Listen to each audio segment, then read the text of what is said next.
Good afternoon or good evening, depending on where you might be. My name is Kevin Michael Grace, and this is the KMG show for Tuesday, July the 13th, 2021.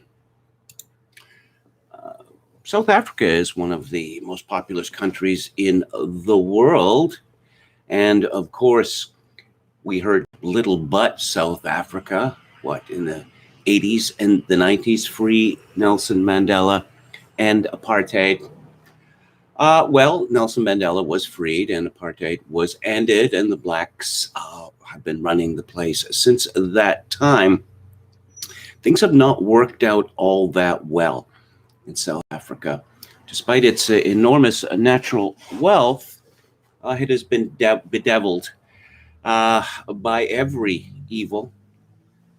Rape and murder capital of the world, a byword for corruption, not just in Africa, but around the world.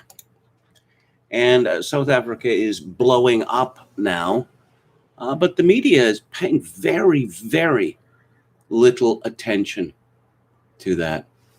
I wonder why that might be. Could it be that South Africa is a multicultural country? It is a multilingual, multiracial country. These are all good things, you understand, but in practice, doesn't seem to work out all that well.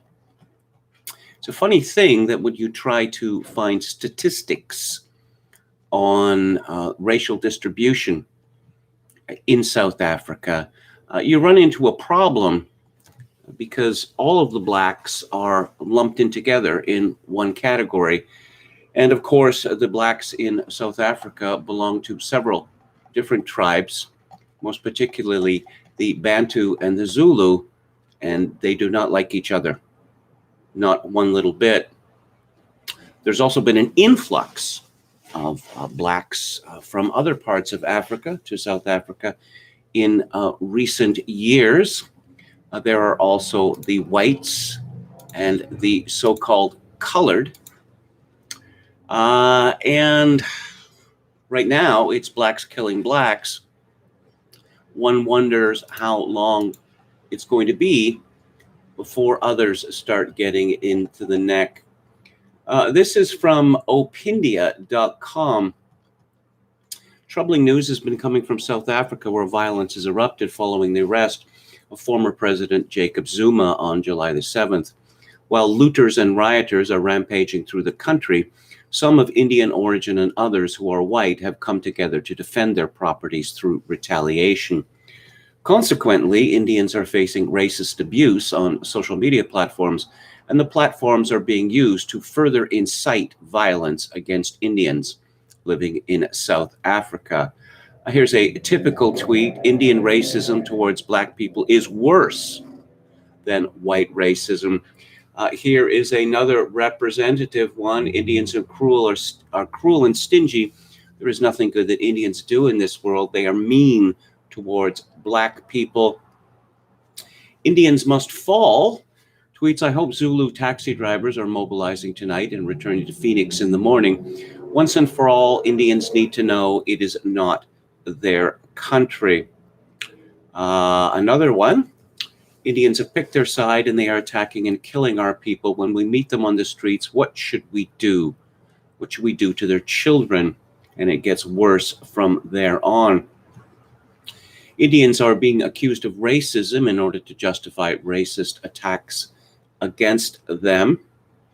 Shiva Naipal wrote about this in his book, North of South, that in Southern Africa, the blacks have very little regard for the Indians. The Indians, I suppose, lack the mystique of white people, and they have traditionally been shopkeepers, which when race riots begin, shopkeepers are normally among the first to get it. Again, from this article, some are even justifying raping Indian women because Indians are evil. Well, we have seen that in South Africa. We've seen it in Uganda and Tanzania. But of course, genocidal wars are quite common in Africa. We had one in Rwanda, 1968 to 1970. There was a genocidal war by the Muslims against the Catholics, the Igbos in Nigeria, and doubtless there have been others. But what is it that holds a multicultural country together? I can't really think of much, actually. It devolves to a spoils system. And when Jacob Zuma, the Zulu champion, was imprisoned for refusing to testify before a commission, the Zulus supposed quite reasonably that things were going to turn against them. And so they're looking for reparations. Avant la lettre. They are attacking stores, looting, and after they've looted the stores, they burn down the stores. And of course, there are many apartments above many of these stores, but the looters don't really seem to care about that. As the old saying goes, diversity plus proximity equals war. Now, a number of people have been pointing to South Africa as an example of what lies in store for the United States. Seems a bit precipitous at the current time, at any rate. But the funny thing about history is that conditions often tend to deteriorate much faster than anyone had imagined. What we're seeing in the United States and Canada and in Britain and other places is exterminationist language against white people, which, if not being applauded by the elite, is not really criticized, because everyone knows that white people are evil and the source of all misery in the world. At Michigan Wave tweets, we are not going to hear much about the bedlam in South Africa from donor class sanctioned anti-CRT voices, because South Africa exposes the lunacy of the blank slate and the post-1964 civil rights paradigm. It undermines the statist and agenda of most globalists and oligarchs. Darren Beattie tweeted, South Africa is a complete failure. We need to learn from the failures of the second half of the 20th century. A South Africa-type nation is doomed to fail. Learn from history, abandon the old 20th century delusions. Civic nationalism, which was the regnant ideology for decades. Well, what do people gather around? They gather around the idea of the nation, or the idea, if you will, of the nation.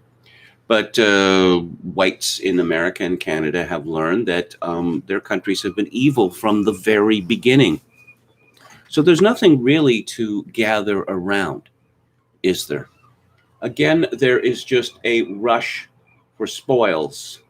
And again, they believe that the land, if not theirs now, will soon be their land. And I don't know. Things have gotten pretty ugly in the United States in recent years. And after the riots of the 1960s, there was a kind of a, how would I put it, a kind of horrified realization that there had to be a pulling back from this. There's no pulling back going on in the United States, a rush and a push, and the land is ours, is the feeling. Let's have a look at the chat. Hello to Dan Palcasso 88. Oh, hello to Chogokin 666. Thank you for your kind words. Jim Smith says it's a rainbow nation. Imagine how bad Nigeria must be with all of the Nigerians who have moved to South Africa in recent years. Indians are people of color, says Jim Smith. How could they not join the blacks, their brothers in color? Well, there have been controversies in recent years about the sainted Mohandas K. Gandhi, or the Mahatma, as some call him, when his writings on blacks in South Africa were revealed, he did not like them very much at all. Popcasso 88 says, finally got a copy of North of South. Just started reading it today. Star Rover says, blacks discriminate against Indians in South Africa. Star Rover recommends Into the Cannibal's Pot by Alana Mercer. Rodion Raskolnikov says, Morrissey Smith's fans. Yes, indeed. Steve says a nation has to have a dominant ethnic core to work, particularly a supermajority, with minorities neither abused nor making unreasonable demands. Otherwise, it will be a free-for-all. Well, it is the case everywhere that the treatment of minorities depends on the goodwill of the majority. The assumption is in North America is that we are going to be content to be abused and simply pushed out of the way. That's certainly the case for now. How long it will last, I cannot predict. But South Africa is just, I don't know. Is it as bad as Haiti? No, it doesn't appear to be as bad as Haiti. But of course, Haiti was consecrated to the devil, literally so. And I just have this terrible fear that Joe Biden is going to decide to intervene in Haiti or in Cuba or maybe even in South Africa. Maybe get those UN peacekeepers together again. They've been so very successful in successful in Africa. I suppose beginning with the debacle in the Congo. And moving on, I'm going to talk about winning being better than losing. Yes, a controversial notion, I know, but one that I cling to. Glenn Greenwald, who has certainly had something of a conversion experience in recent years, invited the author of the tweet storm made by someone calling himself Martyr Made onto his Substack to elucidate further. Greenwald wrote yesterday, on Friday, a relatively obscure Twitter user with fewer than 7,000 followers posting under the pseudonym Martyr Made posted one of the most mega viral threads of the year. Over the course of 35 tweets, the writer, a podcast host, his real name is Daryl Cooper, very brave of him, I must say, to reveal his real name, set out to explain the mindset that has led so many Trump supporters to believe that the 2020 election was fraudulent and more generally to lose faith and trust in U.S. institutions of authority. Numerous journalists, including me, promoted the thread as one of the most insightful analyses yet published, explaining the animating convictions underlying the MAGA movement. That night, Fox News host Tucker Carlson devoted a 7-minute segment to doing nothing more than reading Cooper's thread. At the CPAC conference Sunday, former President Donald Trump explicitly recommended the thread using Cooper's name. In the last 4 days, Cooper's Twitter account has gained more than 70,000 followers. Clearly, this thread resonated strongly with that political faction as a true and important explanation of how many MAGA voters have come to understand the world. We also believe this understanding is vital, which is why we're happy to publish Cooper's essay. It should go without saying that, as is true of all our articles published on Outside Voices, which we treat as an op-ed page, our publishing of this article does not signify agreement with all of its claims, but only our belief that it is a viewpoint worth airing. Cooper talks about how he quit Twitter in August, and then it was put to him that as the host of a podcast, it'd be a good idea for him to be on Twitter to publicize the podcast. And that's the main reason why I maintain a Twitter account, which is to publicize this live stream that I do 5 days a week.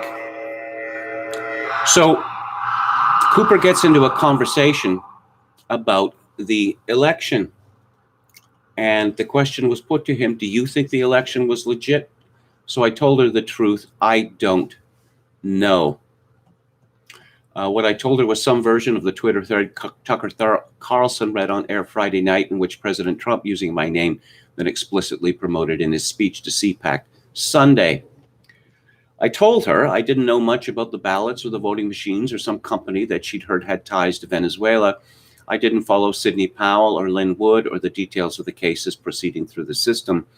I think it was around the time Rudy Giuliani chose a landscape and gardening emporium as the location for a press conference on what would have been the greatest political scandal in American history that I made the conscious decision to stop paying attention. Or maybe it was the dripping hair dye or something about a kraken. It's all sort of blended together these days. Like my friend's mother, most of them believe some or all of the theories involving fraudulent ballots, voting machines, and the rest. And of course, I must say here, because it is mandatory, that of course Joseph Robinette Biden Jr. was the legitimate election of the winner of the 2020 presidential election. And anyone who makes claims to the contrary is spreading disinformation and is a conspiracy theorist. Moving on. Scratch the surface and you'll find that they're not particularly attracted to any one of them. The specific theories were almost a kind of synoptic-y, a concrete symbol representing a deeply felt but difficult to describe sense that whatever happened in 2020, it was not a meaningfully democratic presidential election.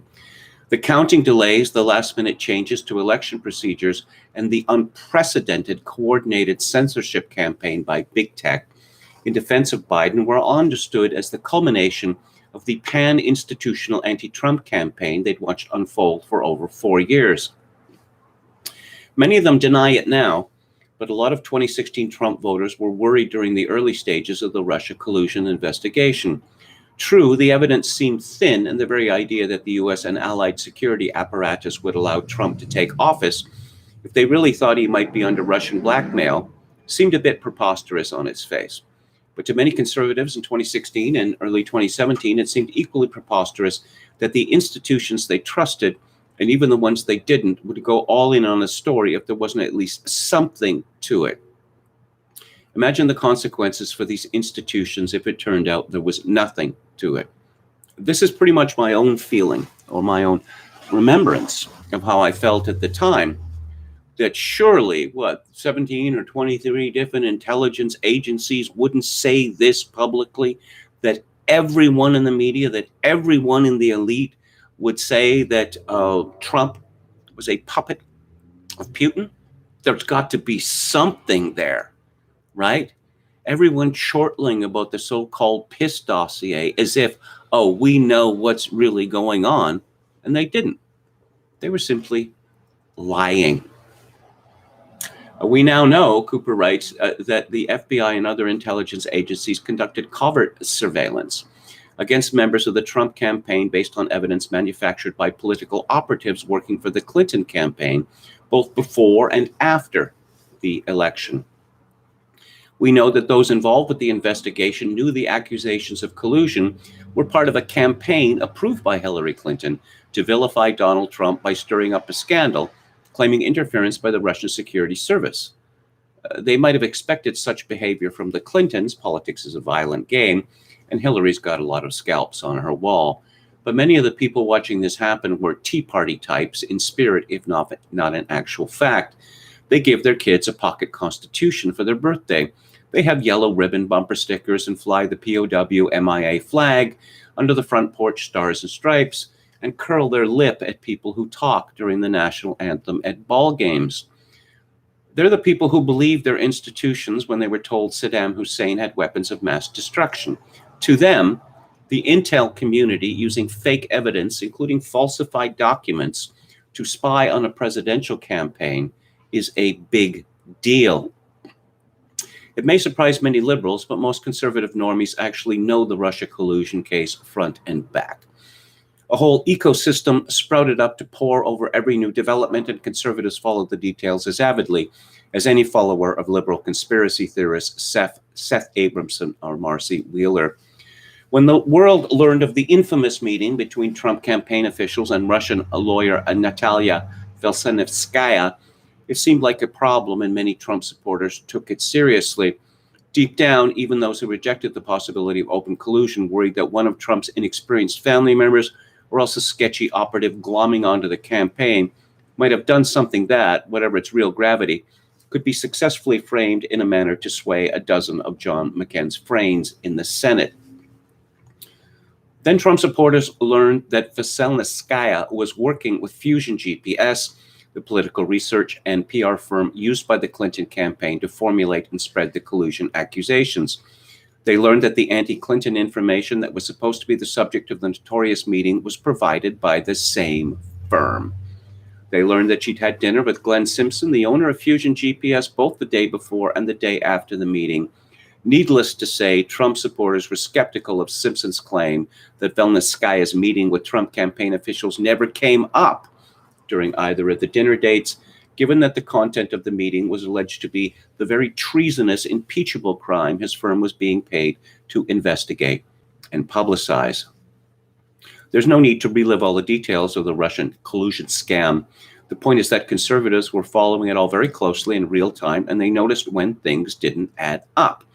After James Comey told Fox News' Brett Baier that even at the time of their interview in April 2018, he didn't know who had funded the Steele dossier, conservatives noticed when the December 2019 DOJ Inspector General's report showed that he had been informed of the dossier's provenance in October 2016. And they asked themselves, why would Comey lie? Lying to investigators about one's knowledge of or involvement in a potentially criminal act is often taken as consciousness of guilt. This was the bone that stuck in conservatives' craw throughout the 2 years of hysteria over Russia. Why would Comey lie about knowing where the dossier came from? Why would the people involved claim to have seen evidence that never seemed to materialize?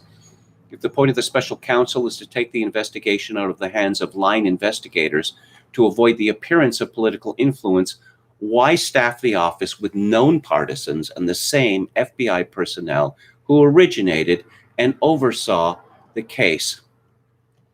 Many Trump supporters reasoned that it was simply not possible to carry on this campaign without some degree of coordination.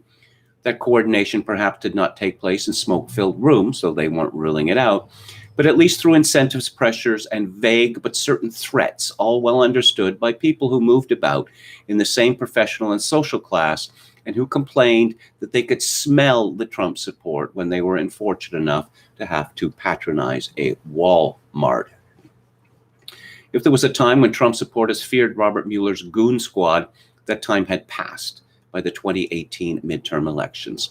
Conservatives knew by then the whole case was bunk, and they were salivating at the prospect of watching him get chopped up by the likes of Jim Jordan and Devin Nunes, and he did. The collusion case wasn't only used to damage Trump in the polls or distract from his political agenda. It was used as an open threat to keep people from working in the administration. Taking a job in the Trump administration meant having one's entire life investigated for anything that could fill CNN's anti-Trump content requirement for another few days, whether or not it held up to scrutiny. Many administration officials quit because they were being bankrupted by legal fees due to an investigation that was known by its progenitors to be a political operation. The Department of Justice, press, and government used falsehoods to destroy lives and actively subvert an elected administration almost from the start. Perhaps worst of all, some portion of the American population was driven to the edge of madness by 2 years of being told that American politics had become a real-life version of the Manchurian Candidate, and not by Alex Jones, but by intelligence chiefs and politicians, amplified by media organizations which threw every ounce of their accumulated credibility behind the insanity. For 2 years, Trump supporters have been called traitors and Russian bots for casting ballots for Vladimir Putin's, and I'm not going to finish that sentence. They had been subjected to a 2-year gaslighting campaign by politicians, government agencies, and elite media. It took real fortitude to stand up to the unanimous mockery and scorn of these powerful institutions. But those institutions had gambled their power and credibility, and they'd lost. And now Trump supporters expected a reckoning. When no reckoning was forthcoming, when the Greenwalds and Taibbis and Matteis of the world were not handed the New York Times revoked Pulitzers, for correctly and courageously standing against the tsunami on the biggest political story in years. These people shed many illusions about how power really operates in their country. Trump supporters know, I think everyone knows, that Donald Trump would have been impeached and probably indicted if Robert Mueller had proven that he paid a foreign spy to gather damaging information on Hillary Clinton from sources connected to Russian intelligence and disseminate that information in the press. Many of Trump's own supporters wouldn't have objected to his removal if that had happened. Of course, that is exactly what the Clinton campaign actually did, yet there were no consequences for it. Indeed, there has been almost no criticism of it. GOP propaganda still has many conservatives thinking in terms of partisan binaries. Even the dreaded rhino slur serves the purpose of the party because it implies that Democrats represent an irreconcilable opposition. But many Trump supporters see clearly that the regime is not partisan. They know that the same institutions would have taken opposite sides if it had been a Tulsi Gabbard versus Jeb Bush election. It's hard to describe to people on the left who are used to thinking of American government as a conspiracy and are weaned on stories about Watergate, COINTELPRO, and Saddam's WMDs, how shocking and disillusioning this was for people who encouraged their sons and daughters to go fight for their country when George W. Bush declared war on Iraq. They could have managed the shock if it only involved the government, but the behavior of the press is what radicalized them.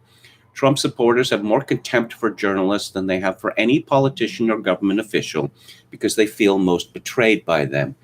The idea that the corporate press is driven by ratings and sensationalism has become untenable over the last several years. If that were true, there'd be a microphone in the face of every executive branch official demanding to know what the former Secretary of Labor meant when he said that Jeffrey Epstein, quote, belonged to intelligence, unquote.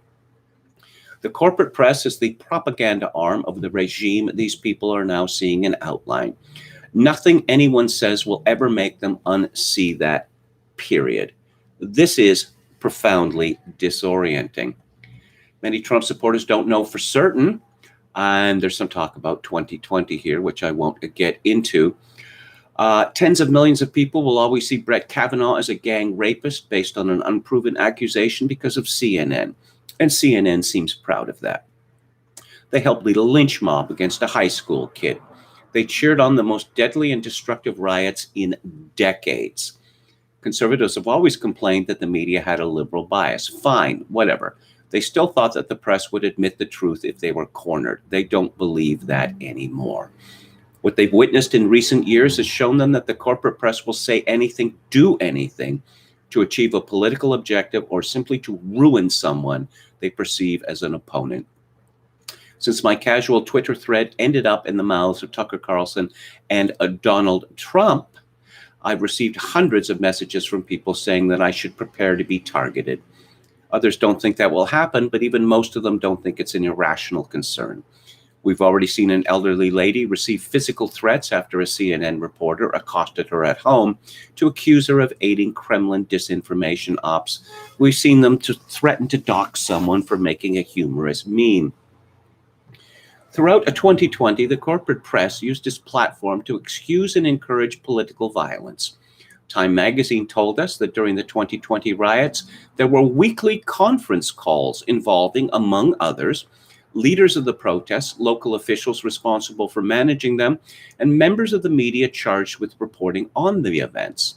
They worked together with Silicon Valley to control the messaging about the ongoing crisis for maximum political effort. In case of a Trump victory, the same organization had protesters ready to be activated by text message in 400 cities the day after the election. Every town with a population over 50,000 would have been in for some pre-planned, centrally controlled mayhem.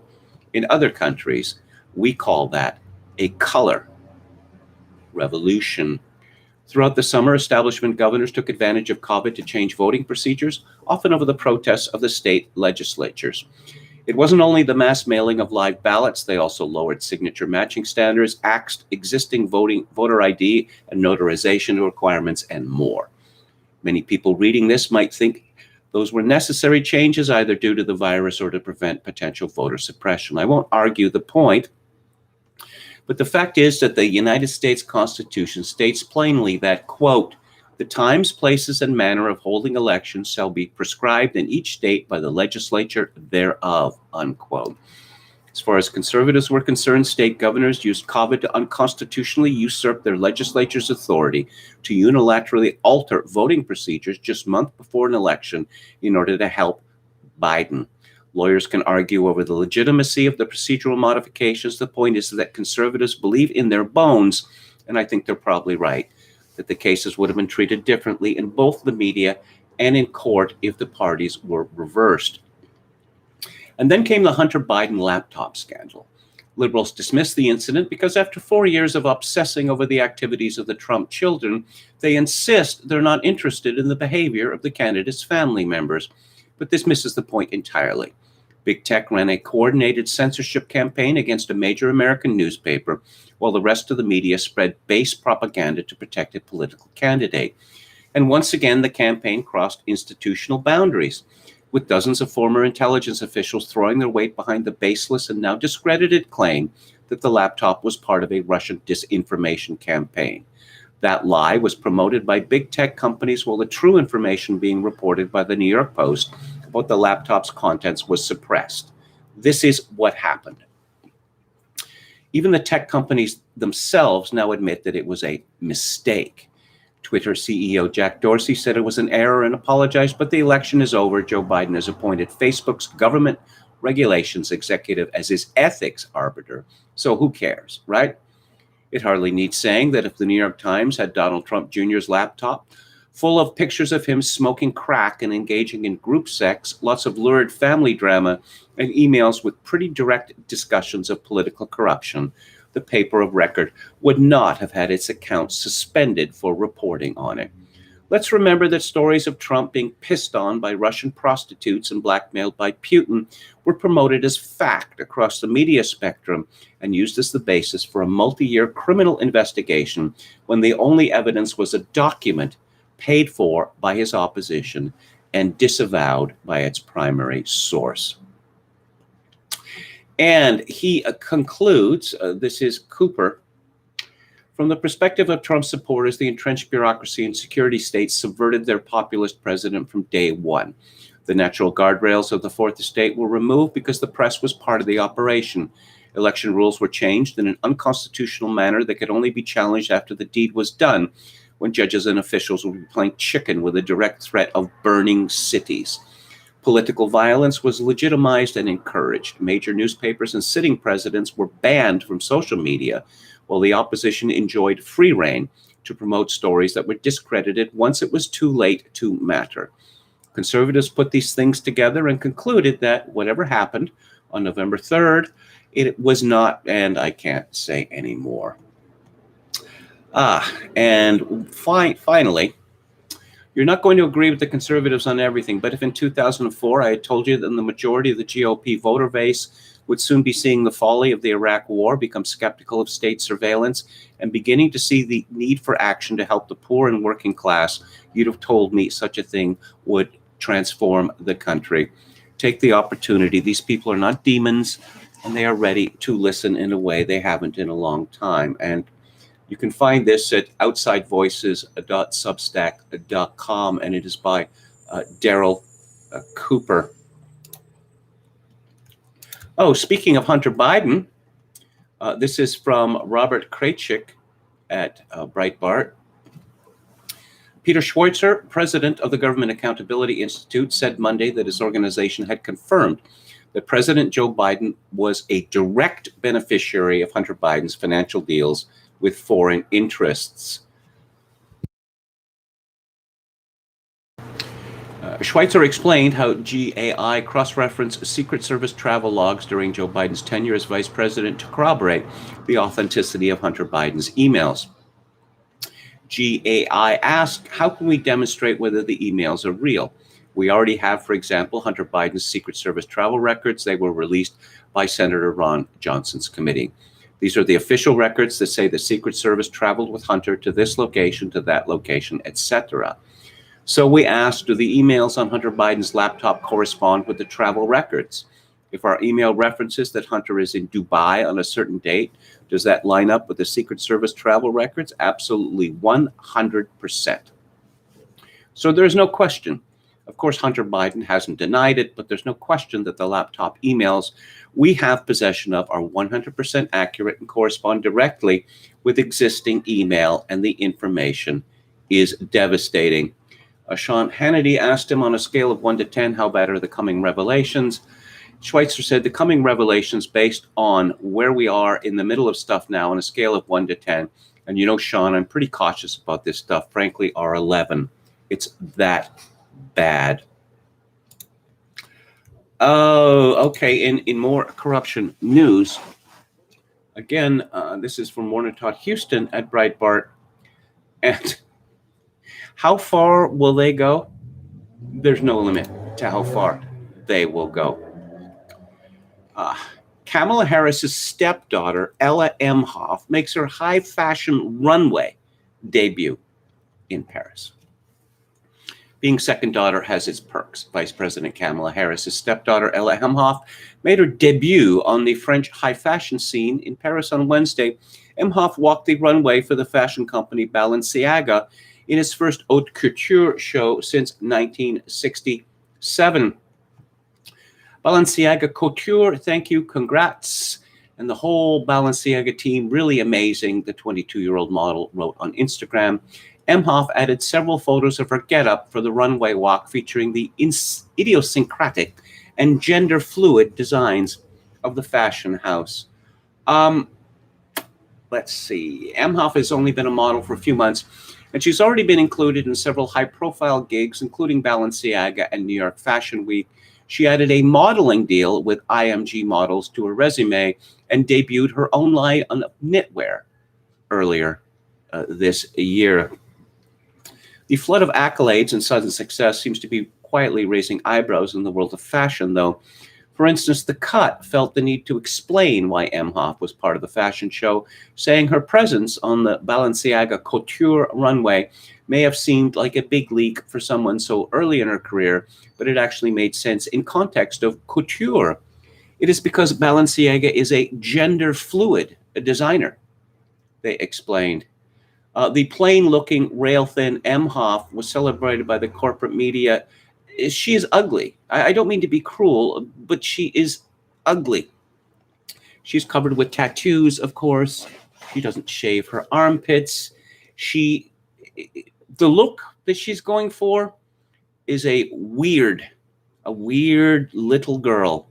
It's like the little girl that adults would be afraid of. No, the United States has not become a hereditary oligarchy. Why would you ask?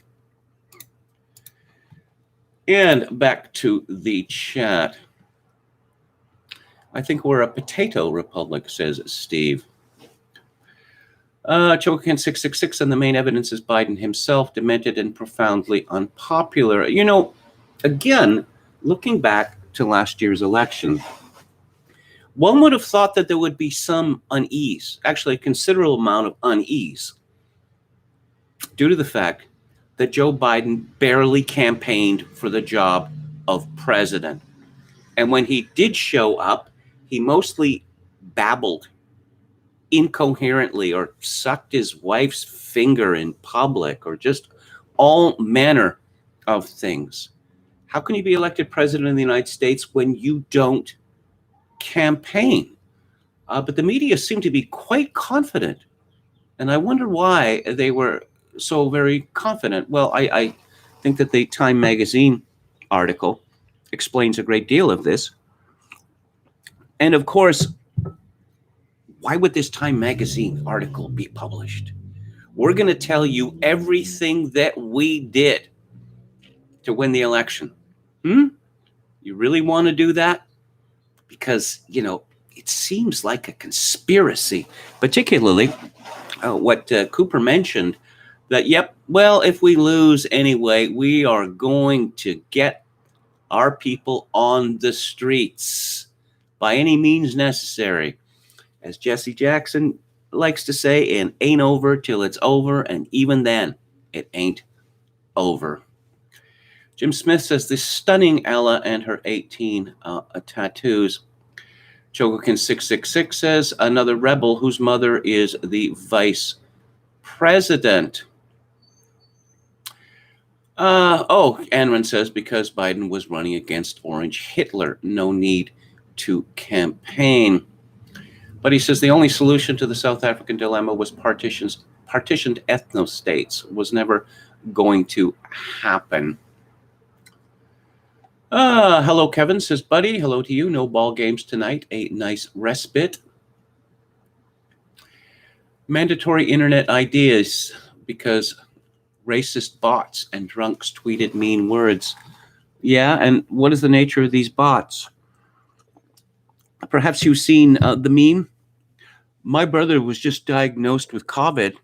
It's pretty much exactly the same words from all of these supposedly different people. Again, we have been through this for years and years and years. I'm under ferocious internet attack from racists and misogynists. Yeah, well, maybe you should be a better hacker because the records indicate that you attacked yourself and didn't bother to successfully hide the evidence. UN peacekeepers in Rwanda didn't interfere with the Hutu majority slaughtering 800,000 Tutsis with machetes. That's from Star Rover. Yes, I'm reminded of one of Canada's greatest heroes. He was a general. He's just such a disgusting person. Hang on, I'll look it up here. And Romeo Dallaire, who is a QC, Queen's Counsel, a member of the Order of Canada, a member of the Order of Military Merit, the National Order of Quebec, the Meritorious Service Cross, and the Canadian Forces Decoration. I have this on very good authority that paratroopers showed up at the airport ready to fight for the troops that Dallaire abandoned. And they were wearing bandoliers. And Dallaire was pissed. And he said, take those off. You look like fucking desperados. Yes. The oh so brave Canadian hero, Romeo Dallaire.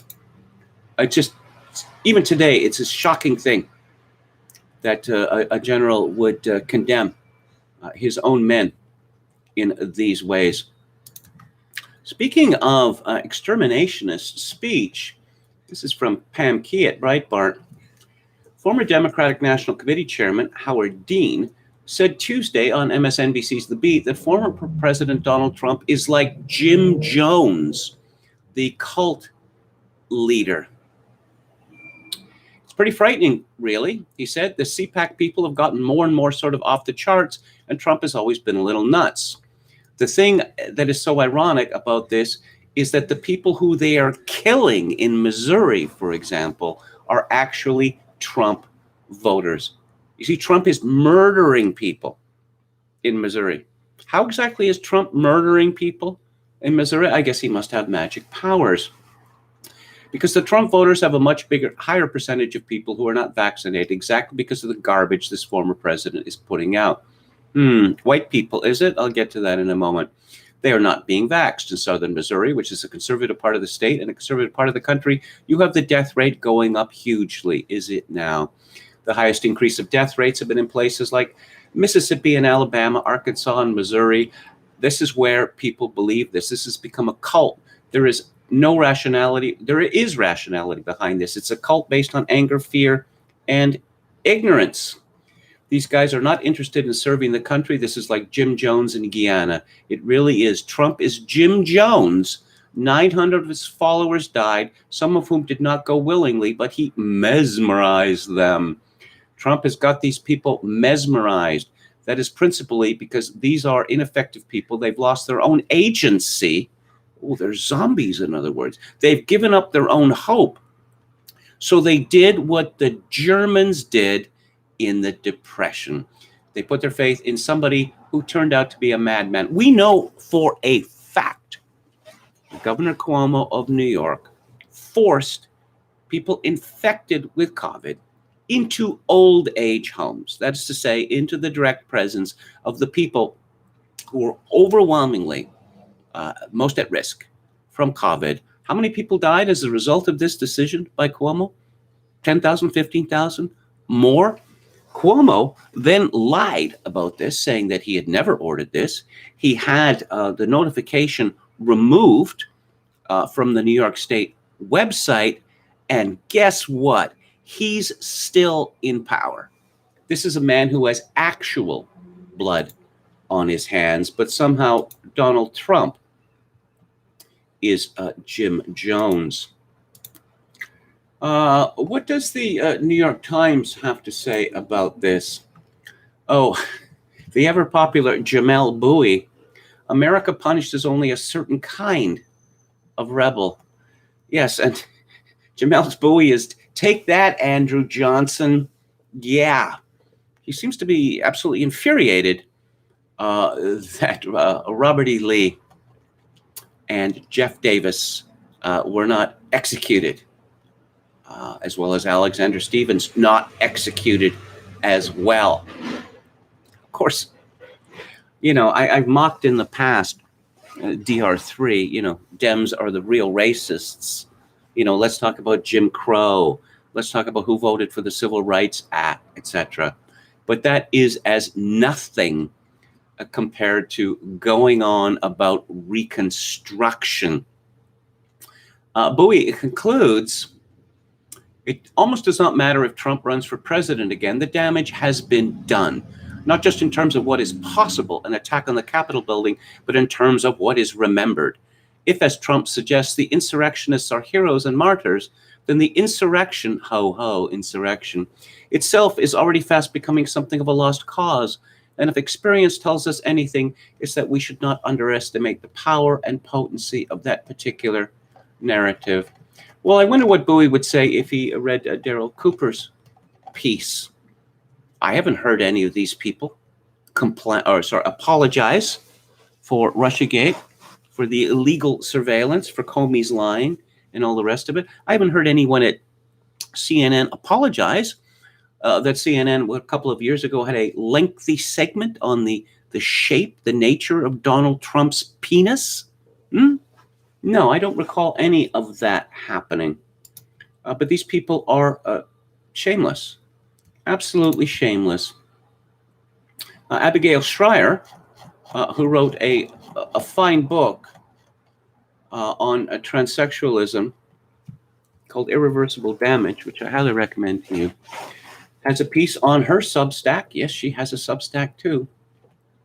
Want to save America? Don't act like a conservative. Chest thumpers and all shucks conservatives personify the right's love affair with losing. She's so close. She is almost there. Just stop calling yourself a conservative. If you call yourself a conservative, you have to live by your enemy's rules. And conservatives are losers. They are born losers. It is their task to mediate the left's victory and then to be well compensated for it. How about patriots? Patriots is a fine word, and it doesn't have the stink of defeat on it. Schreier begins by praising Chris Rufo, who is doing something so spectacularly unconservative, he may need to update his political affiliation. He's winning. Last week, Rufo's successful legislative efforts to ban critical race theory in the classroom found critique in the New York Times. The guest essay conspicuously avoided naming him. Then again, it didn't have to. While academics and other pedants quibble over whether critical race theory is the right term, Rufo is out there identifying the problem, alerting the public, and sounding all available alarms. If he hasn't yet slain the beast, he has at least awakened American parents from their coma, convinced them that they cannot trust the teachers and administrators and school boards who treat children not as students, but as recruits for the revolution. How did Rufo do it? By gathering evidence and pointing out the glaring harm in clear, unapologetic, but never crass or rude language. He speaks not to the elites, but to Americans, and he makes an intelligent argument. Anti-racism is just racism in progressive clothing. It's teaching our kids to hate themselves and each other. Rufo engages with the culture in the straightforward manner of a gentleman soldier. He neither grovels to the intellectual class nor strains to fit his arguments into the warped mold of their lingo, and he doesn't pick fights for their own sake. In other words, Rufo has thus far sailed clear of the Scylla and Charybdis conservatives so often pinball against hyper-polite fecklessness on one side of the boat and chest-thumping ignorance on the other. When parents ask me how to combat gender ideology in their schools, this is a course I tell them to follow as well. Contrast this approach with Republican Senator James Lankford's June the 10th questioning of HHS Secretary Xavier Becerra. Lankford noted that the HHS has shifted in places from using the term mother to birthing people. Why the change, he wanted to know. I'd have to go back and take a look at the language that was used in the budget, Becerra said, as if this were a technical matter of budget arcana. But I think it simply reflects the work that's being done. I definitely get that, Senator Lankford replied affably. I would only say the language is important always. We don't want to offend in our language. I get that. But would you at least admit calling a mom a birthing person could be offensive to some moms? Senator, I'll go back and take a look at the terminology that was used, Secretary Becerra replied. Consider the scene, Schreier writes. The HHS deletes the word mother, and the Republican response is to muse aloud about this, as if the HHS had done nothing more than refer to cookies as biscuits. It's a clip worth watching because it exemplifies decades of Republican failure in culture wars that have seen leftists wipe the floor with them. The deletion of mother is just one more reflection of the government's adoption of gender ideology, which says sex is irrelevant and sex-based rights dispensable. You are what you say you are. It marks one vital front in an aggressive campaign to peel back all the legal protections for women that took generations to establish. So yes, mothers might be offended too, but that is hardly the point. And if this is the best Republicans can muster, they deserve to be trounced over and over. The way forward is not to end a victimhood contest with intersectional leftists. We're offended too, because the victimhood contest is a degrading distraction and one all non-woke are destined to lose. But it's also disingenuous, because the mothers who are pulling the freight train of America's next generation are not victims, and society doesn't see them as such. They are too busy raising a family to enter victimhood contests with overgrown children. What women need, what we deserve, is a forthright defense of our rights everywhere they are threatened. Dear members of Congress, mothers are not birthing people, and to call us that is a disgrace. To refuse to call us mothers is an abomination too. Sex-based rights are not yours to give away. If Republicans can't say that, they should pack up their things. At least they won't be in the way. The last thing America needs right now is more wallpaper over cracks. Time to toss out the aw shucks conservatism of navy blazers and boat shoes, the sort that believes matching jammies on Christmas suffices to save a country on the brink. That approach may have excelled when churches and civil society were strong, and conservatives needed only to get married, raise a family, and perform the simple heroism of showing up. Today, it's a loser. Its mistake is not in any of the handwritten niceties it revels in, which make life orderly, cozy, even lovely. Its mistake is that it treats leftist ideologues like quirky, out-of-town guests arriving for brunch. It assumes we all want the same things and are equally devoted to the perpetuation of bedrock American commitments: free speech, free exercise of faith, equal protection, rule of law. But the woke are not zany guests. They are home invasion robbers. The structure they intend to leave behind will contain but a handful of the cultural artifacts they encountered. Bringing down statues of Abe Lincoln, books by Dr. Seuss, and schools named for the country's founders, that's just their casing the joint. The large-scale heist hasn't even started. Aw shucks conservatives are willing to disagree with the left, but they first want to get all the terminology right. Now, which is it again? Is non-binary the same as they, them, or she, they? They don't understand that the chaos is the point. While they strain to avoid a faux pas, they don't even feel the dagger going in. They chuckle with their buddies that woke beliefs are nonsense upon stilts, to use Bentham's term, and that voters will surely respond in the next midterm election. They do not fight Silicon Valley. They are confused about whether their belief in free market economics allows it. They do not fight for women, not if it means any mud splashed on their full break trousers. They have lost every important cultural battle, and if given over to their protection, we would lose America. They pine for a return to debating the kiddie tax or privatizing Social Security. They are polite and naive. To the activist left, they look like a meal. Excellent stuff from Abigail Shrier, and you can find it at her Substack, abigailshrier.substack.com. And I would recommend again her book, Irreversible Damage. It appears that there's a possibility of an actual political fight between left and right in the United States. Remarkable, because, politics has been banned in the United States for decades. Trump fought mostly alone against his enemies.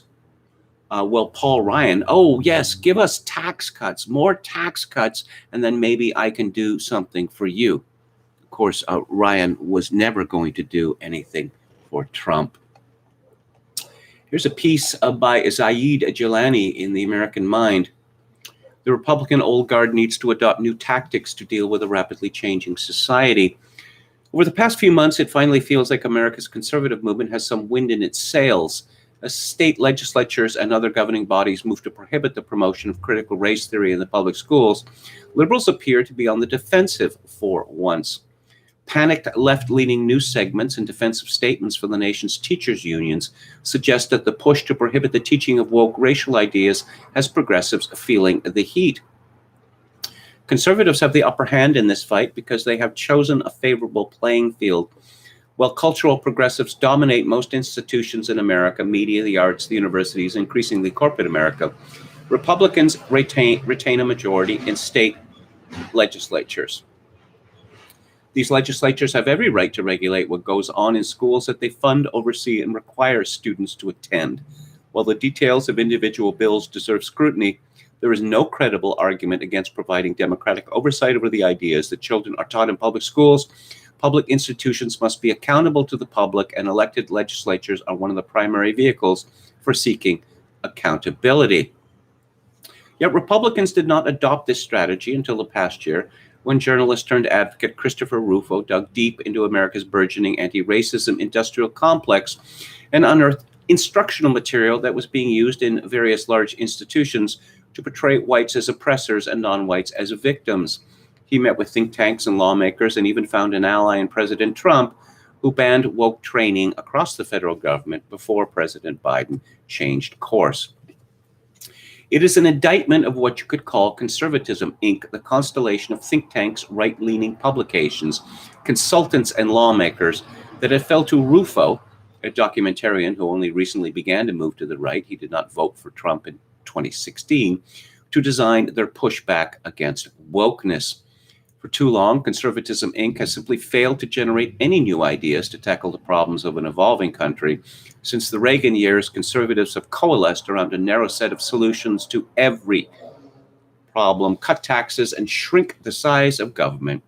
These are certainly important policy goals, but they are not a substitute for a comprehensive worldview and holistic agenda. I just shrink the government, shrink the size of government. Every time I see this, I want to howl. Conservatives have never shrunk the size of government in any place where they have been in power. Yes, people will say that in Alberta, Ralph Klein cut spending across the board 5% one year in his first year. This is true. However, he then engaged on an orgy of spending, such as the province of Alberta had never seen. In one of his later years in power in Alberta, program spending rose 24% in 1 year. 24%. I quite like this. The world has changed. The growing fault line in American politics is college education. with Democrats increasingly becoming the college-educated party and the GOP becoming the party of people with a high school diploma. As the economist Thomas Piketty has found, in 2016 and 2020, the top 10% earners became more likely to vote for the Democratic Party for the first time since World War II. This new class divide should reshape the political landscape, but the Republican Party is fixated on the same old agenda, which is cutting taxes on some of the same massively rich individuals and corporations who oppose their values and loathe their voters. They are doing this despite the desires of their own base. A Reuters Ipsos poll taken last year found that 53% of Republicans say that the very rich should contribute an extra share of their total wealth each year to support public programs. Some argue that conservatism should stick to traditional solutions because, unlike progressivism, it does not seek to remake the world along a radical vision. But cleaving to such a narrow path only works when the world is not already changing around you. Who really thinks that cutting corporate taxes is the solution to the collapse of the American family? Well, I go further than Jelani. The conservatives like, above all, to talk about choice. Choice is the highest virtue, as they see it. Just give people enough choice and all of the problems of scale, for instance, they'll solve themselves. No, they won't. Choice means a greater variety of ways in which to become unhappy. There are many choices which are bad choices, but people who call themselves conservatives have been reduced to a position, like David A. French, of lauding drag queen story hours, a shining example of American liberty. That is to say, poisoning the minds of children. Yeah, that's what Conservatism Inc. has been reduced to. There's an interview at Revolver of Jack Posobiec, and he shares unprecedented analysis of Antifa's dark underbelly.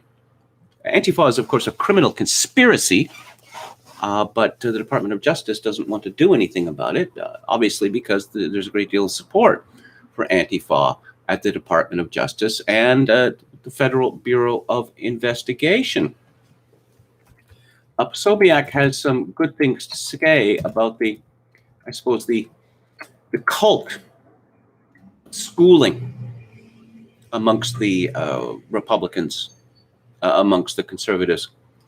Revolver said Antifa is famously decentralized. As you point out, if it has any base of operations at all, it's America's 4,000 college campuses. There they can riot with little risk of punishment, and they enjoy implied or explicit support from faculty and senior administrative staff.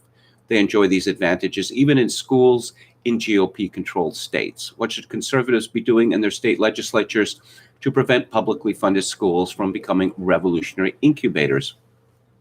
Posobiec answered, conservatives need to abandon their veneration and financial support of universities the same way universities abandon academics and education.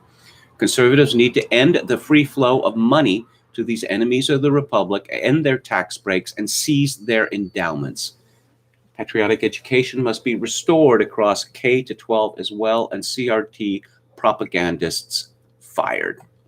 See, the conservatives would rather send their children to schools where they will be radicalized, taught to hate their parents and to hate themselves because, oh, well, yes, it's an Ivy League school, or it's MIT or it's Stanford. It's the certificate. It's the status that is most important to them, in the same way that the whole Never Trump movement is, oh, I'm not associated with that vulgar man, Trump. Well, Trump is a vulgar man. There's no question about that. There never has been a question about that. But you go with the leaders that you have. Meanwhile, speaking of Antifa, let's go to Dennis Dale, who lives in Portland, and his excellent blog Untethered, which you can find at Dennis Dale, that's DALE.wordpress.com.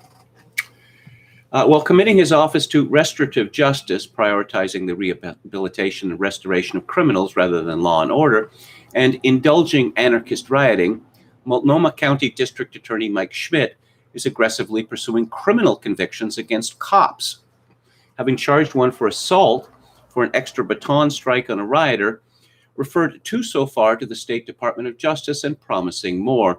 Schmidt even asked for help from rioters in identifying cases. Schmidt can't trust his prosecutors, having no real experience as a prosecutor and coming out of the Soros lab. He sent police and prosecutors flying to support his opponent, an assistant DA, when he won a solid majority in the first contested district attorney's election in a long time.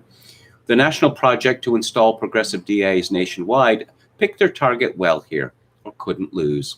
Naive Portlanders voted in Schmidt without the expectation the world would be turned upside down because of a police homicide in Minneapolis.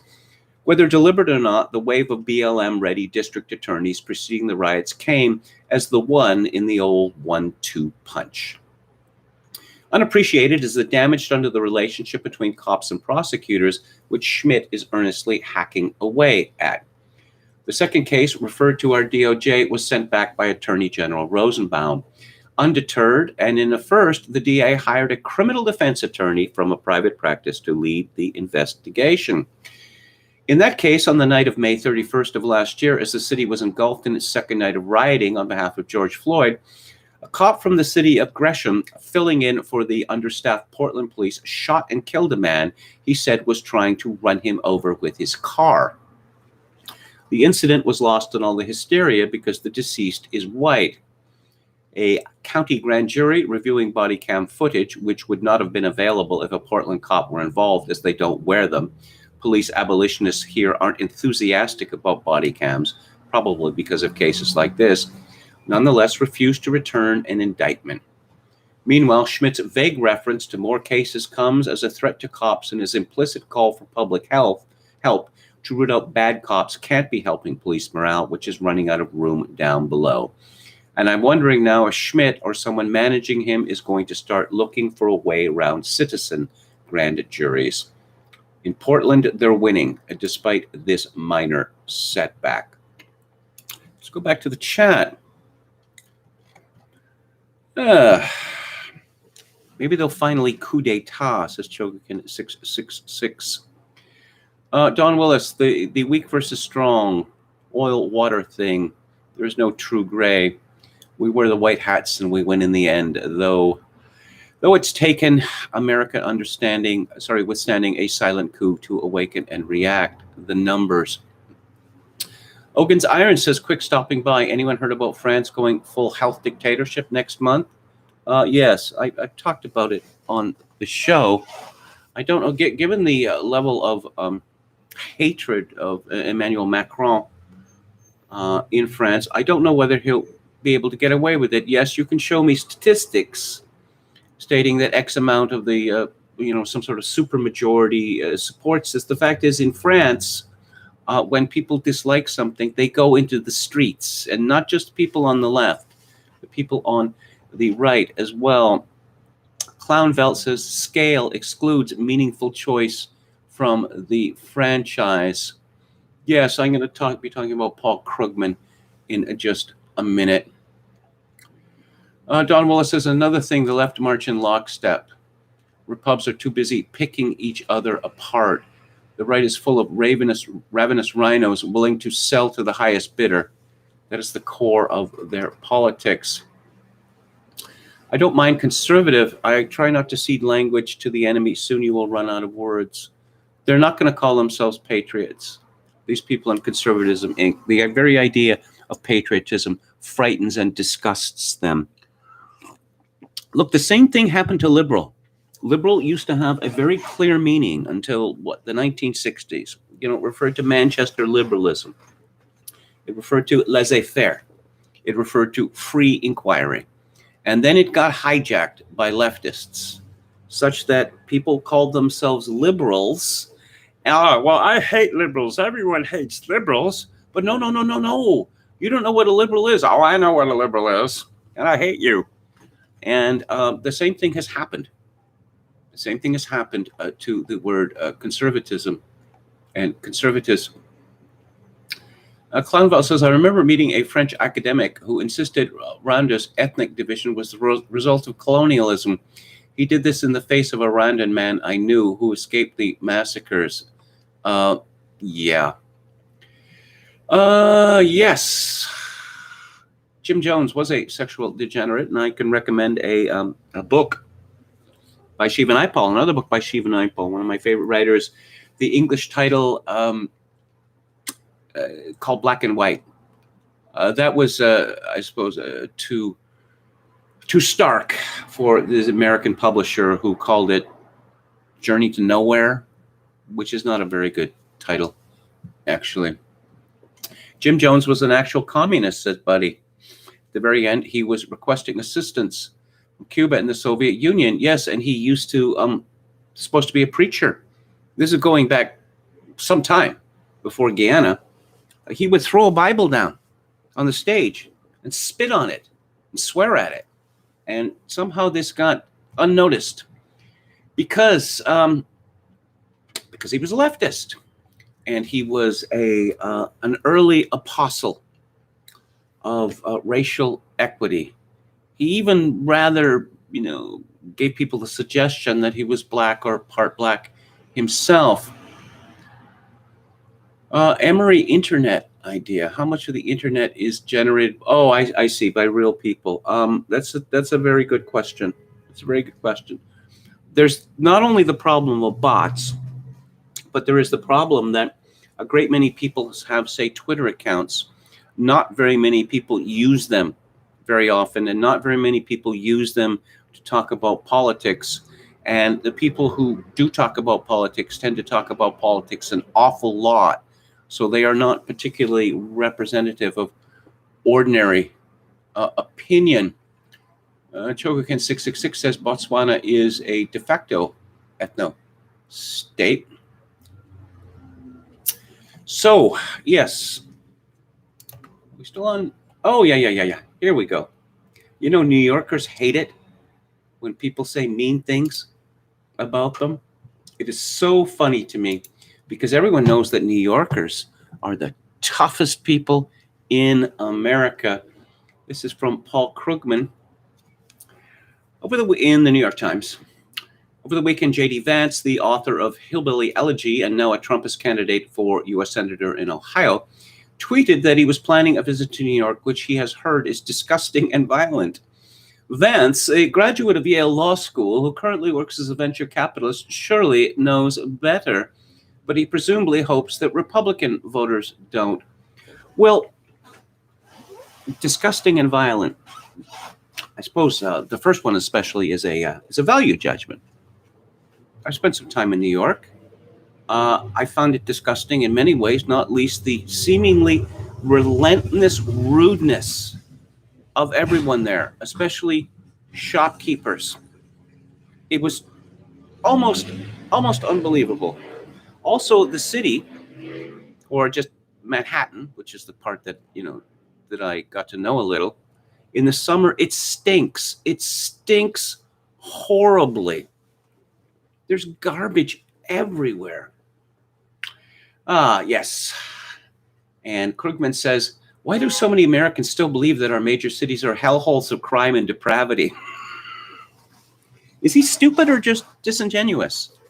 Has he seen what San Francisco looks like now? Has he seen what Los Angeles looks like now with the homeless encampments going on for mile after mile after mile after mile, with interactive maps in San Francisco of where people have defecated on the streets and were, tossed their used hypodermic needles and the like? Why do so many politicians still believe that they can run on the supposed contrast between urban evil and small-town virtue when many social indicators look worse in the heartland than in the big coastal metropolitan areas? Murder? Say, attempted murder? To be sure, there was a national surge in homicides, although not in overall crime during the pandemic, for reasons that remain unclear. You're not going to mention George Floyd in this respect? You're not going to mention prosecutors deciding to stop prosecuting crime, to get rid of bail? You're not going to mention that? But New York is still safer than it was a decade ago, vastly safer than it was 30 years ago, and for what it's worth, considerably safer than, say, Columbus, Ohio. If you're going to base your definition of safeness on murder, you're making a mistake. And Krugman's supposed to be a smart fellow. He should understand this. Emergency medicine has advanced enormously in recent years so that many people who would have bled out on the street are saved, and they live to shoot and be shot again. It is better to look at a murder and attempted murder together. And if you wanted to single out some region as being in crisis, New York is hardly the place you choose. Yes. Our biggest social problems are in the eastern heartland, an arc running from Louisiana to Michigan. This is where an alarmingly large number of men in their prime working years don't have jobs, and where deaths of despair, that is, deaths from alcohol, suicide, and drug overdoses, are running high. Why would this have happened, Mr. Krugman? Notice that I'm not attributing these heartland problems to some kind of moral collapse on the part of the region's residents. The social deterioration of the Eastern Heartland pretty clearly has economic roots. The rise of a knowledge economy has led to a growing concentration of jobs and wealth in large, highly educated metropolitan areas, leaving much of small town and rural America stranded. Oh, is that what happened?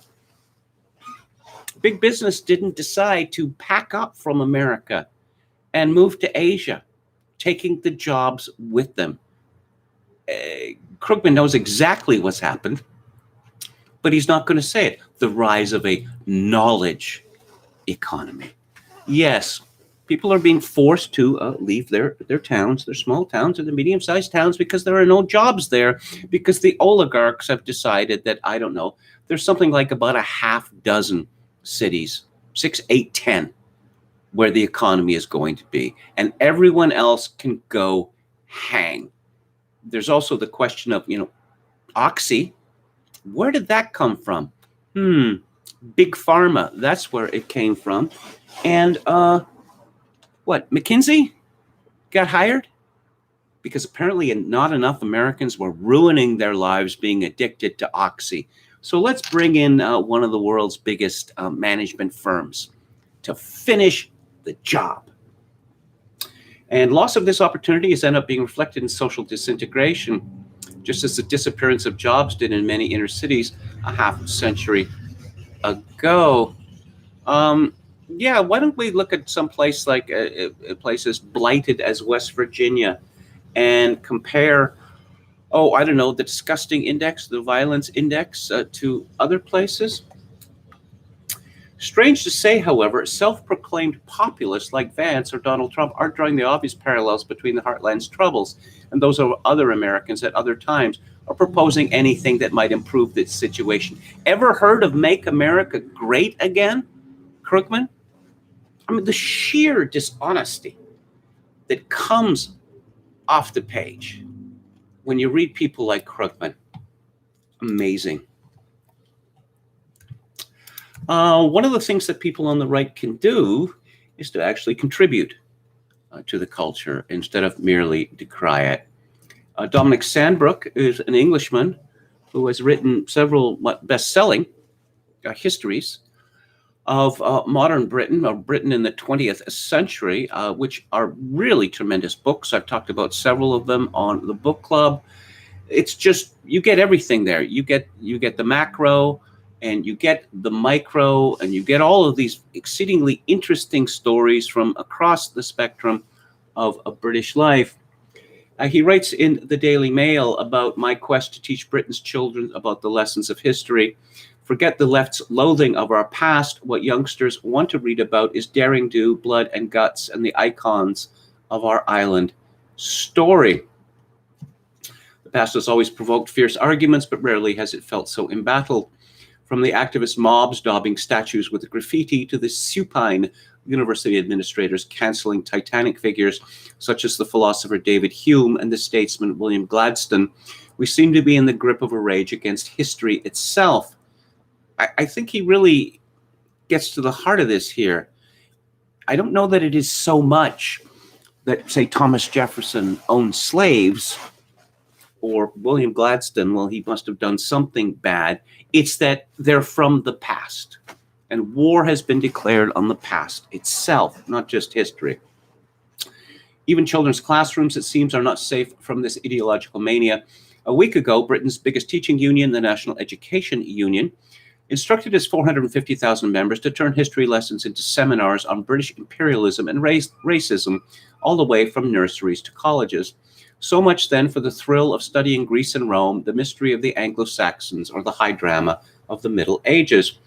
The priority, according to the union, must be to lecture children about white privilege and colonialism. It's tempting to say that all this makes me intensely cross, but it actually makes me terribly sad. Sandbrook continues, I've been passionate about the past ever since I was a boy, when I was addicted to Ladybird books about characters such as Elizabeth I and Horatio Nelson. In the years that followed, I studied history at Oxford and Cambridge, taught at some of Britain's best universities, and have written about the lessons of history in the pages of the Mail. But rarely have I felt so depressed about the state of history, the most exciting subject in the world, which deserves better than to be used as an indoctrination tool by political narcissists, pandering academics, and professional victims. I had already started thinking about this in the autumn of 2019 when my wife and I took our history-crazed son, Arthur, then 8, on an outing to London's Imperial War Museum. At school, he'd been learning about World War II evacuees and was keen to inspect the military hardware of the time. When we got to the gift shop, I scoured the shelves for a children's history of the war. I wanted something that would tell him the whole story with all the great characters, Churchill, Hitler, Stalin, Montgomery, as well as a rollicking narrative and lots of drama.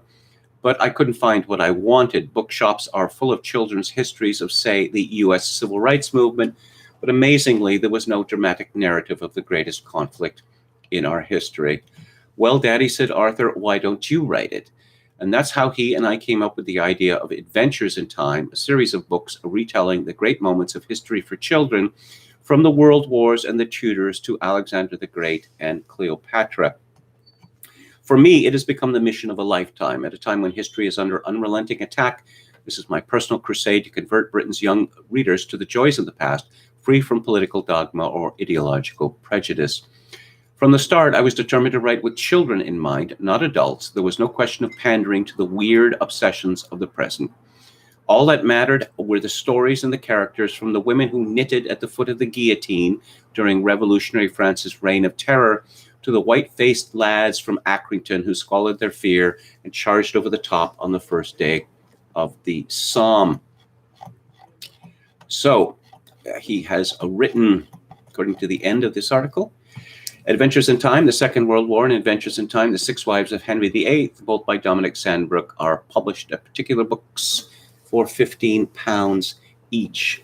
The next 2 books in the series, Alexander the Great and the First World War, will be published in November. And again, there's one thing that people on the right want to do, which is actually useful, is to participate in the culture. It's not that long ago, right-wing magazines were known for their cultural coverage. I suppose with the rise to the top of people like Jonah Goldberg, it was decided that culture, is for sissies and for idiots. Why would we need culture? Why indeed would we need Hitler? History is all Hitler, right? Apparently that's the only thing we need to know about history. And, oh, this is a funny story. It's those evil white people, according to Howard Dean. It's Trump. He's killing people. He's literally killing people in Missouri, in southern Missouri. Who is it that doesn't want to take the vaccine the most? Well, we know this, but the media keeps lying. But here's a story from Politico by Natasha Koretsky, which tells us the truth. Dateline Chicago, buzzing razors collided with roaring laughter that collectively rose and fell as James Brown screeched in the background. It's so loud at its official barbershop that it's hard to hear the reply from Mark Harmon, a soft-spoken 17-year-old wearing a McDonald's sweatshirt when asked if he'd gotten the COVID vaccine. No, he said. And there was little that would persuade him. I don't know what they're putting in it. They got to tell me every ingredient. Less than 2 weeks ago, Vice President Kamala Harris's husband, Doug Emhoff, held an event at this very same location as part of the White House's Month of Action, a flurry of events to reach out to the roughly 40% of the nation that hadn't been fully vaccinated, including in African American communities. I think it was pretty cool, said Travis Perry, a jovial, burly barber who was working the day Emhoff visited the shop. I'm glad he came. Did it make him rethink his decision not to get the COVID-19 vaccine? No way, Perry deadpanned. The person sitting in Perry's barber chair chimed in, ain't nothing going to make me take that unless my life was on the line, CJ Ayers said. The CDC barely knows about the disease. Y'all trying to tell me about a vaccine y'all just threw together in a month? Nah, I'm not doing that. What about the hundreds of millions of people who already got the vaccine? Are all okay? Ayers didn't skip a beat. I ain't got it, and I'm okay too. The skepticism repeated again and again with customers at its official barbershop reflects a broader sentiment shared by people throughout Englewood, a predominantly black neighborhood that also has one of the highest crime rates and should have been fully vaccinated, and only 33% have received one dose. It's one of the lowest vaccination rates in the country. Yes. So always remember that when the media tells you that it's evil white Republicans, they're the people not taking the vaccine, they are lying to you. The highest rate of non-compliance, if you will, is among black people, the second highest among Hispanics, and third and last are white people. And we see that comedian Rob Schneider is speaking out against the vaccine. John Nolte in Breitbart says he is one of the few artists in the country behaving like an artist instead of a mindless catamite for the establishment. Well, it's good to see that some people still have some courage. And here's the latest from William Briggs, statistician to the stars, where he talks about Emmanuel Macron and comments the French nation has defended into effeminacy. No man may buy or sell with the mark of the Vex. Neologism, hyperbole, extravagant exaggeration by politicians in service of the noble lie. Headline, potentially a death sentence. White House goes off on vaccine fearmongers. The administration has shifted to a head-to-head strategy to dispel fear-mongering over its door-to-door efforts. From Open VAERS, which is a snapshot of VAERS, but put in easier-to-read format, the snapshot I made was made Monday morning of a period through the 7th of July. The age distribution of deaths available at the link aren't too surprising, except for the number of unknown ages, 25% of the total. This is ridiculous for medical data. You can report a death, but not something as basic as age or sex. This implies at least some of these unknowns are in the young. Now VAERS says 9 aged 15 and younger had deaths associated with the vaccine. This is at least 7 because of all those unknown ages. The CDC says 236 kids had deaths associated with the corona doom. We know that there are about 60.6 million kids this age in the U.S., so the corona doom associated death rate is 0.000039. Most would say this is a small number. The corresponding deaths associated with the vaccines would be 9 plus something divided by the number of kids vaccinated. It's hard to find good numbers on the number of vaccinated kids. One report says 4 million, but that was 2 months old. However, CNN report says 4% of those under 17 were fully vaccinated. It's probably less for those 15 and under. Call it 3.5%. That makes, and some arithmetic follows. In other words, there is good evidence that the vaccine is associated with death in children at the same or greater rate than the corona doom. Now, the vaccine isn't supposed to be for kids younger than 12, so the deaths listed in VAERS might be for other vaccines. On the other hand, many kids 12 to 15 have got it. If it's only 12 to 15-year-olds, and that's 60.57 million is far too small and should be about half of that, meaning the rate of associated deaths for kids is roughly double the 0.000042. I agree, this is a crude analysis with much uncertainty, All the data are loose and somewhat unverified, and VAERS itself is not terribly reliable or complete. I don't know how many vaccinated kids died of the doom, so I don't account for overlap. We don't know the comorbidities of anybody. Even with all this, there is at least prima facie evidence that the vaccine harm is on the same order as corona doom harm. Anyway, how about this? And he mentions the FDA planning to warn that the Johnson & Johnson vaccine can increase the risk of a rare nerve condition known as Guillain-Barré syndrome. I warned earlier, Briggs writes, that they were juicing the panic. Have doctors, experts no morals in the UK? By switching from hospitalizations for COVID to in hospital with COVID and pretending that they are the same. Headline, up to 40% of COVID hospital patients infected with Delta variant, that is to say the Delta variant, may have been admitted for a different illness, official figures suggest. Then we come to the cases hysteria and the dishonest attempts to continue the panic. It seems, as scientists of old expected, the virus has mutated in less virulent forms. Continuing to track cases, positive tests is silly and incompetent. Just in, vaccine passports will be required for customers in England to enter pubs, restaurants, and clubs under plans to boost vaccine uptake among the young. It's not like the citizens of the UK hate this. They love and adore their newfound illusion of safety and loss of liberty.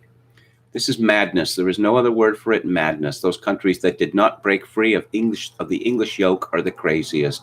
See Canada last week. From Reuters, lockdown Sydney warned worse may be ahead. It just always gets worse. It always gets worse in Australia. And he mentions the Twitter bots. 1, 2, 3, 4, 5, at least. My brother is tested positive for COVID messages, supposedly from different accounts. Now, here's some medical news, some scientific news, some expert news, which is really, as they used to say, news that you can use. Fat ain't where it's at.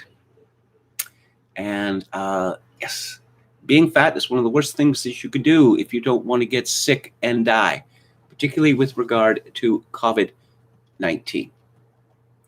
It is most of the deaths, or almost all of the deaths, in people under the age of 50 or even 60 are associated with the comorbidity known as obesity, especially morbid obesity.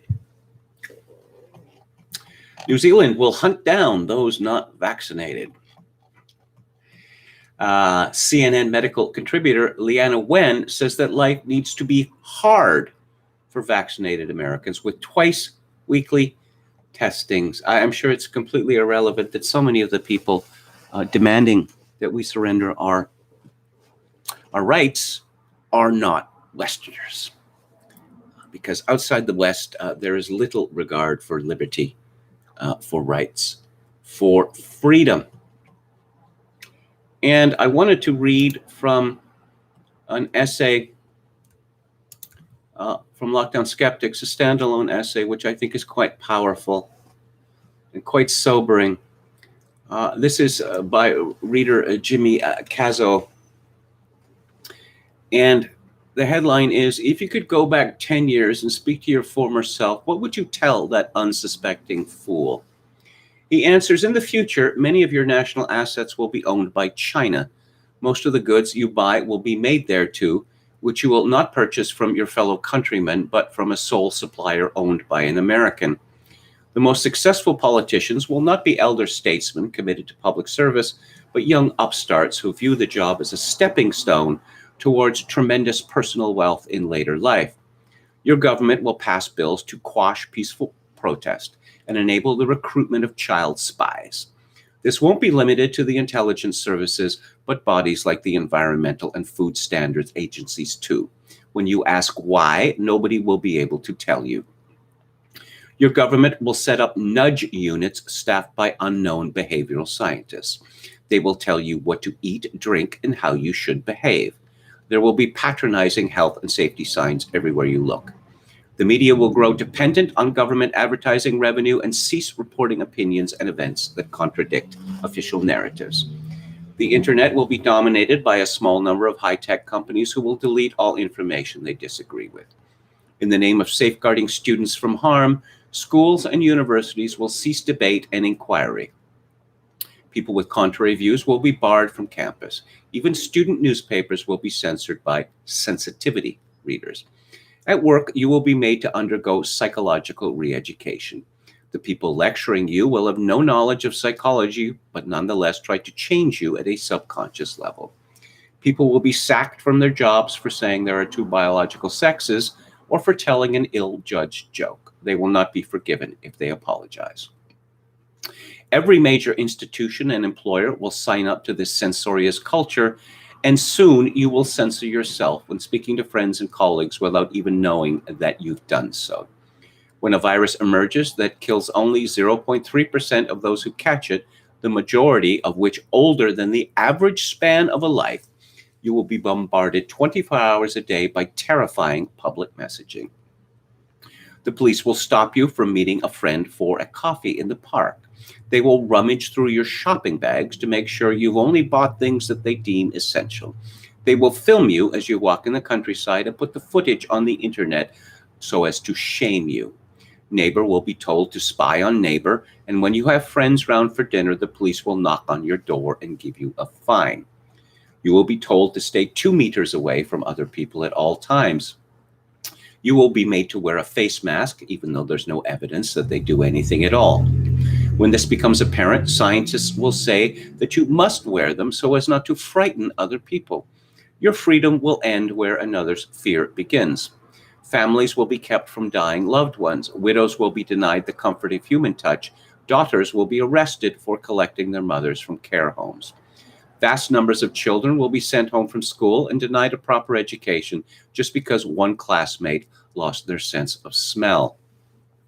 Weddings will be canceled, nightclubs will be closed, churches will be shut, singing and dancing will be prohibited, lovers will be kept apart. Vaccines will be created using messenger ribonucleic acid technology. When the inventor of that technology warns against its use by those at little risk from the virus, records of him will be expunged and someone more helpful will be credited with his work. You will be told that the vaccine isn't compulsory, yet those who refuse might be sacked from their jobs. They will be made to queue for longer at airports. They will be put under house arrest if they come into contact with someone who has the virus, whilst those who have had it will not. They will be stopped from going to bars and stadiums. There will be 2 classes of people, the clean and the unclean. Your unassailable and decadent leaders will ignore the rules they set for others again and again, blissfully untroubled by the cries of hypocrisy. Global leaders, bureaucrats, scientists, royalty, and the super rich will meet in private to discuss how we must all live. They'll say there are too many people and not enough resources, but nobody will ask who we should get rid of and how. Blinded by hubris, they'll believe that they alone can bring about a utopian future. The language they speak will be impenetrable to most. It made up of meaningless phrases like stakeholder capitalism, collectivization, sustainable development, and build back better.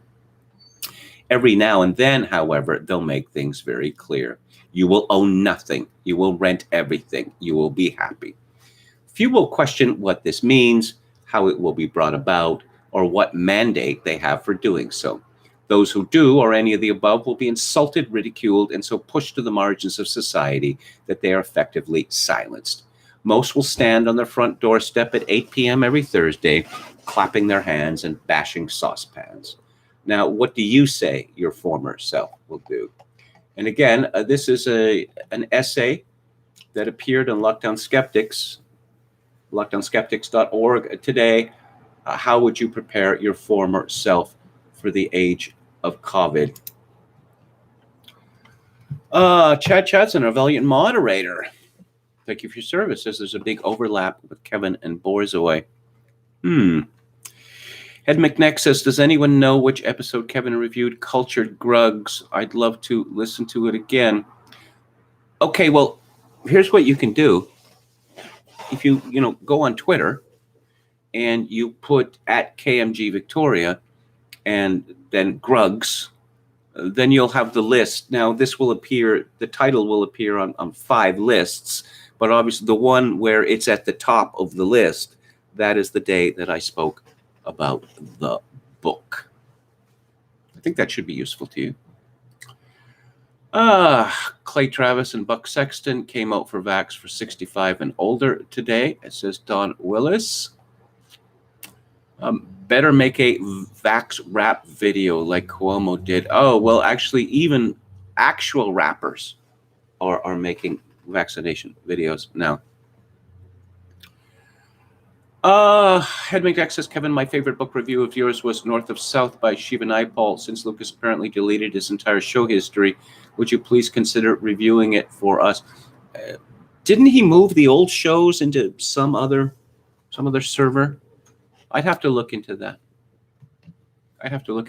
But I would consider talking about it again. Of course, the problem I have now is that I have reviewed so many movies and so many books that I think, oh, I should talk about this book or this movie. And then I think, wait a minute, did I already do that? And often it turns out that I have. Middle class downward mobility sinkhole rebranded as hustle and grind culture, says Emma Nimpton. John Willis says, Jim Jones, Charlie Manson, most cult leaders, they rescue and prey on the undereducated, impoverished. They fill a need in society. They get drunk on the power used for bad instead of good. Didn't Charlie Manson's girls, didn't a lot of them come from good families? That was my understanding. Ogunzire says KMG is immediate danger is dummy Quebec government will probably try to imitate Macron. In many ways, Quebec has an authoritarian mentality. Jim Jones coined the term revolutionary suicide. Did he? Really? Yeah, I know he used it. It's a powerful phrase. Of course, you know, Jim Jones's followers, they were mostly poor black people, many of them elderly, living on their Social Security checks, which they handed over to Jim Jones. According to Wikipedia, and this confirms my own belief, Revolutionary Suicide is an autobiography written by Huey P. Newton of Black Panther fame. Didn't he? No, I'm just thinking of Bobby Seale. He later wrote books about barbecuing with Bobby, and the like. Well, at least he didn't get shot to death. And let's take a look at Alex Berenson's Twitter feed. I suppose he is accused of murdering people with COVID every day. It's like you read about these cases from Africa, right? Where witch doctors are called in and they pronounce curses on people in a village, and people will actually die. Such as the power of suggestion. And apparently, Trump and others have this power of a witch doctor. They can just point their finger. People will die. Let's see. Today's Clay and Buck Talks Stephen A. Smith apology. If you want to know what I really think about vaccines, masks, and COVID, not a 12-second caricature, but the truth, you can find it here. I couldn't disagree more with this. The vaccines are the furthest thing from a miracle. They come from human minds and human hands, human ingenuity, and human greed. They exist by us and for us. If their benefits outweigh the risks, great. If not, they belong in the trash. Yes, why is this considered a controversial opinion? I just can't, as the kids used to say, wrap my head around that. You have benefits and risks, and you weigh the benefits against the risk. Instead of saying, if you don't get vaccinated once, twice, 3 times, or more, then you're a murderer. That does not strike me as being anything close to, well, science, actually. Berenson says, I'm old enough to remember when Associated Press fact checkers frightened parents and helped deny children in-person schooling in order to hurt Donald Trump, who was totally correct about the zero-risk school reopenings would pose. After 16 months of this nonsense, is anyone surprised that trust in the media and public health authorities is at an all-time low? Oh, okay. And appearing on MSNBC, talking to Andrea Mitchell, Dr. Anthony Fauci says 3-year-olds should be forced to wear masks. Quote, no doubt about that, unquote. Berenson says old man orders kids to play dress up for his amusement. And, oh, yes, the obligatory My Country is Doomed segment. This is from CBC, Ashley Burke. Evidence lost in case of soldier accused of feeding cannabis-laced cupcakes to gunners, lawyer says. The loss of such important evidence was the result of incompetence, accused lawyer said.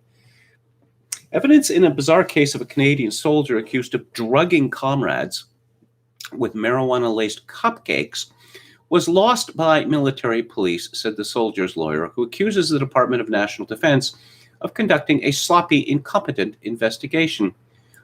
Bombardier Chelsea Cogwell's military trial is slated to start next month. It's believed to be the first of its kind.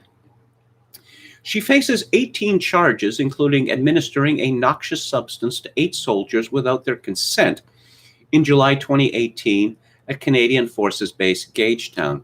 At the time, the soldiers were taking part in a live fire exercise involving explosives and weapons drill. CBC News has obtained a copy of the court application filed by Cogswell's lawyer, Ian Casper. In it, he argues the military should throw out evidence of traces of THC, the main psychoactive compound in cannabis, gathered from one cupcake wrapper because the other cupcake wrappers were lost and never tested. I would like to, I'd like to have an opportunity to interview people who run the Canadian military, both in the military and the civilian side. Perhaps, give them some sort of truth serum first and ask them, what is the point of the Canadian military? Well, the Canadian military, no. What is the actual point of the Canadian military now? It costs a lot of money, despite its uselessness, and it serves only as a pipeline for PTSD and sexual harassment claims. Oh, yes. Did you know the Canadian military is going through perhaps the biggest crisis in its history, at least since the conscription crises of World War I and World War II? Why? Because of a consensual sexual relationship between a female officer and a male officer. Yes, you put women together with men, situation like that, and they end up having sex. And apparently this is the most shocking thing in the world. No, they're not supposed to be having sex. They're breaking all the rules against fraternization. This was predicted by many people, including me. But no, it's the result of evil men. And no, apparently the Canadian military will have to be run entirely by women. Frankly, at this point, it doesn't matter because the Canadian military has no purpose, and I'm not engaging in hyperbole. Is the role of the Canadian military to defend Canada in the event of an invasion? I have never heard that argument made in my lifetime. In any event, since the collapse of the Soviet Union in 1991, there is only one possible military threat to Canada, and that is the United States of America. So let's talk about intersectionality. Don't you just love it? I know I do. This is from the Jewish Telegraphic Agency. A fashion podcaster wanted to call out white privilege. Now she's being accused of anti-Semitism. And this is a story by Ben Sales. For years, my wife told me her outlook on fashion was inspired by Man Repeller, an edgy publication founded by Leandra Medine Cohen, a Jewish prep school graduate who encouraged her followers to dress for themselves, not for the men around them. Last year, we both watched as Medine Cohen stepped down from Man Repeller, then close it after facing backlash for firing one of her few black employees a few months before last summer's racial justice protests. Was that what they were? So on Thursday night, when I learned that she had recorded an interview that was widely panned as a self-involved disaster, I was curious enough to listen. But when I tuned into the episode of the podcast called The Cutting Room Floor, which was hosted by designer Recho Omandi, I was surprised by what I heard, not because of what Medine Cohen said, but because her interview was bookended by anti-Semitism. Near the beginning of the interview, Omandi, who is black, discussed the racist origins of the United States and falsely implicated Jews. Quote, "This country was founded by racist white men, and for the purpose of this episode, it's important to note that many of those white men, slave owners, etc., were also Jewish and also saw blacks as less than human," unquote. In fact, Jews, let alone Jewish slave owners, did not make up any significant portion of the United States founders, and Omandi's claim echoed a stereotype promoted by some of the most prominent American anti-Semites. Well, if the author of this piece knew more about American blacks, Ben Sales would know that it was seen that most black people in the United States believed that slaveholding in the United States was dominated overwhelmingly by Jews. Then the interview with Medine Cohen starts, and it doesn't go well. Medine Cohen grew up on the wealthy Upper East Side of Manhattan and attended the Ramaz School, an elite Jewish prep school. Her parents also owned a second home in the Hamptons. Yet she says at one point that until last year, she thought she grew up poor and on the verge of homelessness. This suggests insanity, or as we call it now, neurodivergence. She also talks about how she abruptly closed Man Repeller, leaving the site's employees without work during the pandemic. The headline in The Cut, "Upper East Sider Realizes She's Privileged," summed up many people's reactions. But at the end of the episode, while Medine Cohen was talking about anti-Semitism, the interview cuts away, and Omandi starts talking about Medine Cohen when it seems that she's no longer in the room. Quote, "I couldn't stomach another white assimilated Jewish American princess who is wildly privileged but thinks she's oppressed. At the end of the day, you guys are going to get your nose jobs and your keratin treatments and change your last name from Ralph Lifshitz to Ralph Lauren, and you will be fine," unquote. Yeah. Somehow I don't think that this rainbow coalition is going to survive. Obviously, it's not going to survive because not all black people, but a great many black people just hate Jews with a passion. As far as Ralph Lauren goes, I don't know. I always liked his clothes. I mean, that was very clever of him to tap into this sort of old-fashioned, preppy vibe. I liked his ads, too. Good-looking people, looking good, smiling, wearing their good-looking clothes. Remember those days? Remember when fashion ads could look like that? Omandi's podcast has a substantial audience. At one point, it was the top arts podcast on Spotify. And while many of the public comments about the episode praised it, I wasn't the only one to bristle at Omandi using a decades-old anti-Jewish slur, the JAP, and invoking anti-Semitic stereotypes about Jews, materialism, and assimilation. Yes, okay, and it goes on and on and on, and apparently people's feelings have been hurt. All sorts of people's feelings have been hurt. And in more intersectionality news, this is from the New York Post. ESPN columnist Jeff Passan came out swinging on Tuesday's episode of First Take, challenging Stephen A. Smith's comments about Angels Pictures' Shohei Ohtani that prompted universal backlash on Monday. The reality about Shohei Ohtani, Stephen A., is that he is a story that we should be wanting to tell. It's unfortunate that something like yesterday happened, but this gives up the opportunity to come out here today and talk about what Shohei Ohtani is doing. Smith, who on Monday said that Ohtani doesn't speak English, that needs an interpreter, believe it or not, I think contributes to harming the game to some degree, opened the show addressing the situation before Passan entered the program. Well, it's a commonplace that Japanese players in Major League Baseball all use interpreters. There's a reason for this.